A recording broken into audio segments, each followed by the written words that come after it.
السلام عليكم ورحمة الله وبركاته. ازيكم يا حبايبي؟ عاملين ايه؟ يا رب تكونوا بخير. معاكم ولاء احمد ودي قناتي ان شاء الله. النهارده بدون كبه بدون خلاط، بآلة واحدة بس هتقدري تعمليها واحلى من الكبه كمان ما شاء الله. هرسة الشطه والفلفل الاحمر ملان في السوق. قبل ما نبدأ كلامنا نسمي الله ونصلي على الرسول. اللهم صل وسلم وبارك على نبينا محمد عليه افضل الصلاة والسلام. اول حاجة عملناها غسلنا الشطة بتاعتنا كده. انا جايبة فلفل رومي وشطة يعني بارد وسبايسي، هجمعهم الاتنين مع بعض.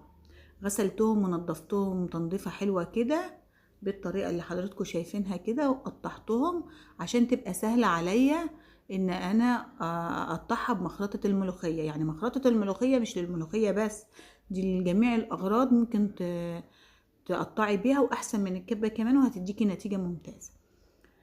مخرطه الملوخيه معانا طبعا تكوني غسلاها كويس وخرطيه بقى، حبه تخرطيها ناعم، حبه تخرطيها وسط خشن، دي حاجه في ايديكي انتي. اخرطها معاكم بنفس الطريقه. اللي وصل معايا الفيديو لغايه هنا ما ينساش يفعل زر الجرس واشترك في القناه ليوصلكوا كل جديد، وادعمونا بلايك واشتراك حلو كده ودعوة حلوة كده من قلبكم، وشجعوني يا جماعة عشان انزل لكم كل يوم فيديو. ما شاء الله. شوفوا المخرطة عملتها كويس جدا. انا مش عايزة انعمها خالص، انا عايزاها يبقى وسط عشان لما استعملها في مخلل الليمون تديني شكل جميل جدا، وما تبقاش ناعمة قوي كده في المية. وممكن كمان انك تاكليها كمان من مخلل الليمون، يعني انا مش عايزاها ناعمة كده. وكده بعد ما خلصت هرسة الشطة بتاعتنا، ودي اسهل طريقة هتعملي بيها هرسة الشطة بتاعتنا. حابة انتي تحطيها في الكبة وتنتهي بسرعة، بس انا بقولك اللي ما عندهاش كبة ممكن تعمل كده شوية ملح صغيرين كده. دي المادة الحافظة بتاعتها. انا مش هحفظها، انا هستعملها على طول. الفيديو الجاي ان شاء الله هنزل لكم تخليل وطريقتي في تخليل الليمون بطريقة سهلة وبسيطة، ان شاء الله يعجبكم الفيديو.